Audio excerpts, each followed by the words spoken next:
Up in the marshlands, where the snow still lay thick upon the ground, the Ickabog was no longer pushing the boulder in front of the cave mouth when it went out with its baskets.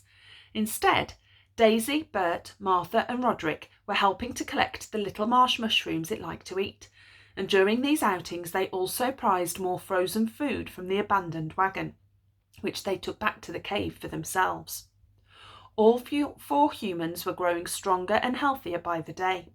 The Ickabog too was growing fatter and fatter, but this was because its bonding time was drawing ever closer.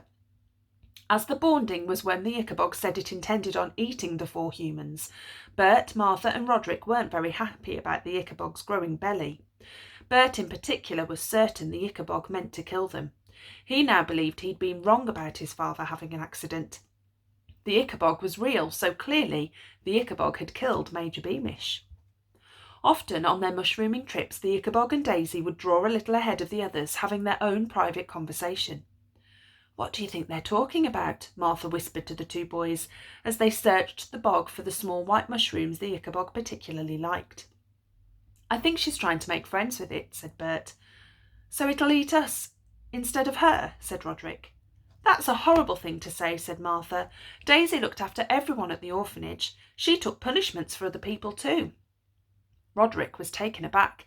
He'd been taught by his father to expect the worst of everybody he met, and that the one way to get on in life was to be the biggest, the strongest, and the meanest in every group.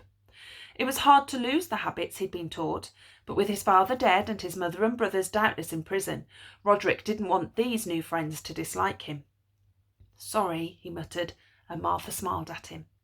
Now, as it happened, Bert was quite right. Daisy was making friends with the Ickabog, but her plan wasn't only to save herself, or even her three friends. It was to save the whole of Cornucopia. As she and the monster walked through the bog on this particular morning, drawing ahead of the others, she noticed that a few snowdrops had managed to force their way up through a patch of melting ice. Spring was coming, which meant soldiers would soon be returning to the edge of the marsh. With a funny seasick feeling in her stomach, because she knew how important it was to get this right, Daisy said, "Ickabog, you know the song you sing every night?" The Ickabog said, "If I didn't know it, I couldn't sing it, could I?" and gave a wheezy little chuckle. "Well, you know how you sing that you want your children to be kind and wise and brave?" "Yes," agreed the Ickabog, picking up a small silvery grey mushroom and showing it to Daisy. "That's a good one. You don't get many silver ones on the marsh." "Lovely," said Daisy, as the Ickabog popped the mushroom into the basket. "In the last chorus of your song, you say that you hope your babies will kill people," said Daisy. "Yes," said the Ickabog again, reaching up to pull a small bit of yellowish fungus off a dead tree and showing it to Daisy. "This is poisonous. Never eat this kind." "I won't," said Daisy. "Do you really think a wise, kind, brave Ickabog would eat people?" The Ickabog stopped in the act of bending to pick up another silvery mushroom and peered down at Daisy. "I don't want to eat you," it said, "but I have to or my children will die." "You said they need hope," said Daisy. "What if, when the bonding time comes, they saw their mother, or their father, I'm sorry, I don't quite know."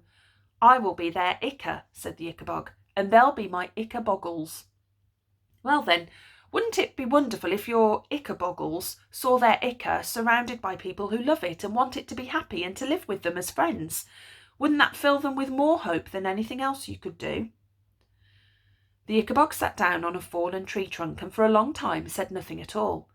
Bert, Martha and Roderick stood watching from a distance. They could tell something very important was happening between Daisy and the Ickabog, and although they were extremely curious, they didn't dare approach. At last the Ickabog said, "Perhaps it would be better if I didn't eat you, Daisy." This was the first time the Ickabog had called her by her name. Daisy reached out and placed her hand in the Ickabog's paw, and for a moment the two smiled at each other, and then the Ickabog said, "When my bonding comes, you and your friends must surround me, and my Ickaboggles will be bonded knowing you're their friends too, and after that you must stay with my Ickaboggles here on the marsh forever." "Well, the problem with that," said Daisy, still holding the Ickabog's paw, "is that the food on the wagon will run out soon. I don't think there are enough mushrooms here to support the four of us and your Ickaboggles too." "Then what can we do?" it asked her, its big eyes anxious. Ickabog, people are dying all over Cornucopia. They're starving to death and being killed all because some evil men made everyone believe you wanted to kill people. I did want to, until I met you four, said the Ickabog. But now you've changed, said Daisy. Now you understand that people, most people anyway, aren't cruel or wicked. They're mostly sad and tired. And if they knew you, how kind you are and how gentle, how all you eat is mushrooms, then they'd understand how stupid it is to fear you. I'm sure they'd want you and your Ickaboggles to leave the marsh and go back to the meadows where your ancestors lived, where there are bigger, better mushrooms, and for your descendants to live with us as our friends. You want me to leave the marsh, said the Ickabog, to go among men with their guns and their spears? Please listen, Ickabog, begged Daisy. If your Ickaboggles are bonded, surrounded by hundreds of people, all wanting to love and protect them, wouldn't that feed them more hope than any Ickaboggle ever had in history? Whereas if the four of us stay here on the marsh and starve to death, what hope will remain for your Ickaboggles? The monster stared at Daisy, and Bert, Martha and Roderick watched, wondering what on earth was happening. At last a huge tear welled in the Ickabog's eye like a glass apple. I'm afraid to go among the men. I'm afraid they'll kill me and my Ickaboggles.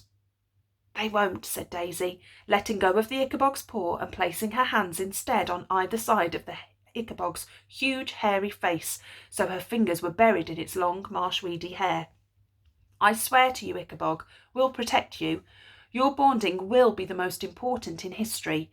We're going to bring Ickabogs back, and Cornucopia too.